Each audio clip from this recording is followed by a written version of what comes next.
Regresamos a Conexión Ciudadana y ahora es el momento de pasar a la sección de Conexión Jurídica.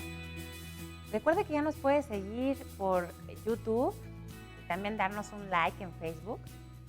Toda la información que está viendo aquí la va a encontrar y pues como se lo anticipé, ahora es momento de saber qué es lo que implica realmente cuando nos casamos por sociedad conyugal. Vamos a Conexión Jurídica.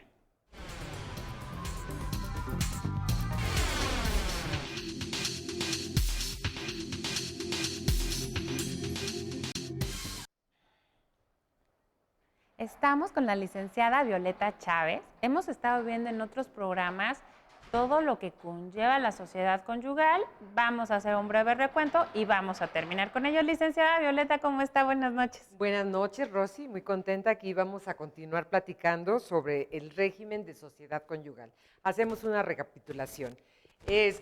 La sociedad conyugal consiste en hacer pactos entre los cónyuges para establecer cómo van a administrar sus bienes y sus deudas, el aspecto económico de su matrimonio. Se van a hacer unas capitulaciones matrimoniales en donde deben expresar cuáles son los bienes inmuebles que van a aportar a la sociedad conyugal, qué precio tienen estos bienes y además indicar si estos bienes inmuebles tienen algún tipo de gravamen. Hacer una lista de los bienes muebles que van a aportar a la sociedad conyugal. Y ojo, muy importante, hacer una lista pormenorizada de las deudas que tenga cada uno de los cónyuges que van a contraer matrimonio y, sobre todo, establecer si es la sociedad conyugal la que va a responder de estas deudas o si cada cónyuge se va a hacer responsable de la deuda que está aportando a la sociedad conyugal. Ojo, se tiene que establecer quién de los dos va a ser el administrador de la sociedad conyugal, puesto que es prácticamente como si se tratara de una empresa. Van a tener activos y van a tener pasivos. Establecer cuáles son las facultades específicas del administrador. Y es muy importante que se sepa que el administrador no tiene por ningún motivo facultades para vender, para donar, para disponer de los bienes, sino es con el previo consentimiento del otro cónyuge. Entonces, como ya habíamos visto en otros programas, y como bien lo dices, una sociedad, casi como una empresa, estamos viendo que tenemos derechos y obligaciones. Muy importante ver si dentro de esta sociedad yo también me voy a hacer responsable de las deudas de mi pareja o cada quien sus deudas, el porcentaje en la que vamos a aportar a la sociedad.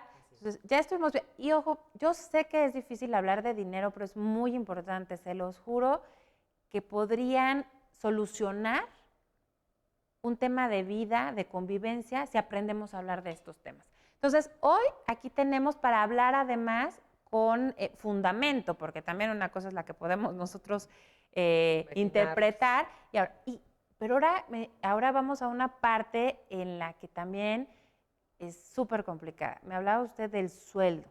Exactamente. Ese es uno de los puntos importantísimos en la sociedad conyugal. Debe establecerse si el producto del trabajo de cada cónyuge se va a aportar a la sociedad conyugal o va a ser exclusivamente de quien lo gana. Desempeñe ese trabajo.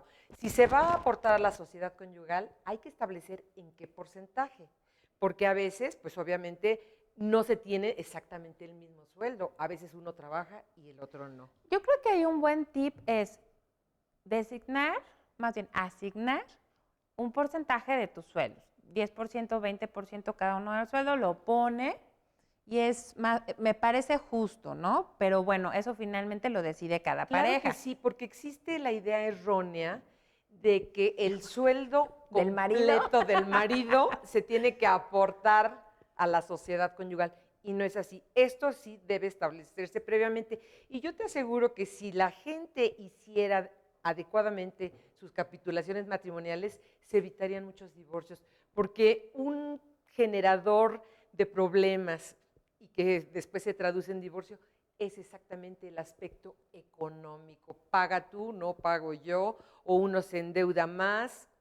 No, y la otra, y muchas veces, aunque no estés bajo esta sociedad, hay veces que sacan las tarjetas adicionales, por ejemplo, y ya sea uno u otro, se dedica a firmar, al fin y al cabo que yo soy adicional y el que tiene que pagar es el titular. Es lo mismo, aquí es muy importante y lo ha venido señalando la licenciada Violeta. Está en una sociedad conyugal, hay un administrador, pero eso no quiere decir que pueda hacer lo que quiera, que pueda vender, no, y hay que ponerse de acuerdo.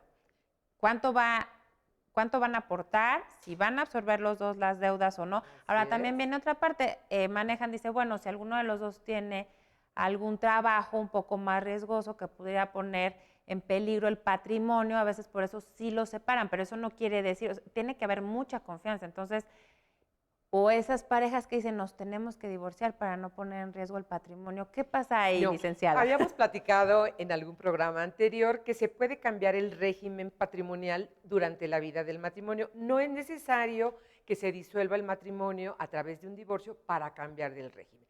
Si alguien se casó bajo un régimen y ahora ya no le conviene y quiere cambiar, simplemente con que acuda ante un notario público puede hacer el cambio. Y también lo puede hacer ante juez familiar, pero va a tardarse un poquito más. Una vez que haya logrado hacer el cambio, se presenta ante el registro civil para que se haga la inscripción en el acta de matrimonio para que aparezca el nuevo régimen. Pero ojo, no es necesario divorciarse. Bueno, entonces ya platicamos, vamos a hacer la lista de los bienes, de las deudas, qué es lo que se va a aportar al matrimonio. Ojo, importantísimo, hay que establecer si los bienes que se adquieran durante la vida matrimonial van a pertenecer a la sociedad conyugal y en qué porcentaje, si va a ser al 50-50. Aquí me surge una duda. Ya hicimos la lista con lo que llegamos y que aportamos a la sociedad, ya quedó establecido, pero lo que se vaya a sumar también tiene su propia regla o Claro es que igual. sí, tiene su propia regla si así lo establecen. En caso de ser omisos, en caso de que no se establezca, entonces sí, todos los bienes o todas las deudas que se generen durante la vida matrimonial será el 50% y 50%. Pero existe la posibilidad de que se establezca desde un principio si algunos bienes o algunas deudas van a formar parte de la sociedad conyugal. Recuerden, pueden acudir y preguntar a su juez, al juez que los vaya a casar. Tenemos nosotros la obligación de explicarles, de sentarnos y explicarles así con peras y manzanas, Bolitas y con palitos. bolitas y palitos, cómo se pueden casar. Y en caso de que se vayan a aportar bienes inmuebles, recuerden, esto sí tiene que ser a través de un notario público, se debe hacer una escritura en la que se establezca que se están haciendo copartícipes de bienes inmuebles y además esta escritura debe ser registrada exactamente ante el registro público de la propiedad para que esto surta efectos. Bueno, entonces vamos a decir qué va a pasar con el sueldo, lo aportamos, no lo aportamos, los bienes futuros van a ser parte de la sociedad conyugal. Y un punto importantísimo, se debe establecer si los bienes que se adquieran por herencia, legado, donación o don de la fortuna, como sería un sorteo, lotería, melate, si van a pasar a formar parte de la sociedad conyugal. Antes del 2000, en el Distrito Federal, quien se casaba bajo el régimen de sociedad conyugal y llegaba a heredar, esos bienes entraban a la sociedad conyugal. Pero obviamente a los padres, a los que dejaban la herencia. No les parecía mucho. Pues no, porque ¿qué tal si yo le dejo a mi hija mis bienes y resulta con que el día de mañana se divorcia? Entonces la mitad de los bienes que yo le estoy dejando a mi hija se le van a quedar a la otra persona. Y que en este caso ya es el enemigo. Que en ese caso ya es el enemigo. O bueno, es que además tú lo sabes, sí. La vida da muchas vueltas y los seres humanos somos muy complicados. Hay quienes se casan y son perfectamente sanos por algunos azares de la vida. De repente alguno de los dos se queda sin trabajo, probablemente adquiere un vicio sí. o algún se dedica a adicción, cosas. sí. Entonces, sí, ya fue y apostó la casa, el trabajo de toda la vida del papá, de la mamá, y terminó en una mesa de póker. Y además, exactamente, recuerda que, por desgracia, muchos divorcios son por violencia intrafamiliar. Entonces, ¿cómo va a ser dueño de mis bienes cuando yo muera? El esposo de mi hija, que además aparte le pega. Claro, ¿no? No, obvio. Por lo tanto, hay que establecer si los bienes que se adquieran por herencia, legado, donación o don de la fortuna van a entrar a la sociedad conyugal y en qué porcentaje. Y para terminar, la última cláusula que debe tener el convenio de sociedad conyugal es establecer la forma en que se va a liquidar esa sociedad conyugal, llegado el caso de que se liquide. O sea, si hay un divorcio. Se puede liquidar porque cambian de sociedad conyugal a separación de bienes y siguen casados, porque haya un divorcio, porque haya una declaración de nulidad de matrimonio, porque alguno de los dos cónyuges muera. Estamos casados, pero se muere mi esposo. Bueno, ¿cómo se va a liquidar? Esas reglas se van a establecer y también hay que establecer qué sucede si alguno de los dos es declarado ausente o presuntamente muerto. Por ejemplo, en el terremoto del 85, donde pues desaparecieron muchas personas, en tanto no se supo en dónde estaban, bueno, pues sí se puede hacer un procedimiento para que se declare por lo menos la ausencia. El cónyuge supérstite, el que queda vivo, puede disponer, en ese caso, previa autorización de un juez familiar, puede disponer de los bienes, bueno, pues para subsistir y para sacar adelante a sus hijos. Pero bueno, entonces aquí hay un tema muy interesante que me parece que es digno de otro segmento, otra sección que usted lleva, que es cómo se va a liquidar, porque ahí podemos ya establecer la forma y evitarnos un problema a futuro. Claro. Como es Exactamente, cambiante. esta es medicina preventiva. Y yo verdaderamente creo que muchos de los divorcios se podrían evitar si se establecen las reglas de cómo vamos a llevar los gastos. Además, bueno, pues obviamente la vida cambia, los intereses cambian, los precios suben, las cargas a veces son más excesivas. Entonces, sí, si se establece desde un principio cómo se pueden resolver esos problemas. Y sucede, ¿no? Que cuando lo haces todo bien, no lo necesitas. Y cuando no lo haces, dices, hubiera. Y el famoso hubiera también es tremendo, ¿no?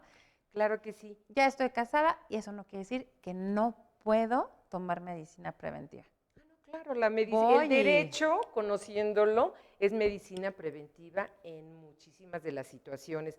Recuerden que todas las actividades del ser humano están reguladas por el derecho. Y si nosotros conocemos, por lo menos tenemos una idea de cuál es el terreno que estamos pisando, podemos realmente evitar muchísimos problemas. No, bueno, ahí lo tiene. La realidad es que debemos de prevenir, debemos de poder negociar. Ya lo sabe, aquí estamos teniendo más información que nos ayuda con la licenciada Violeta Chávez. Y ahora es momento de ir a un corte, pero al regresar vamos a estar platicando con Jorge Tobar, quien es coordinador de Relaciones Públicas de la Asociación Mexicana de Ayuda a Niños con Cáncer. No se mueva, seguimos aquí en Conexión Ciudadana. Bueno.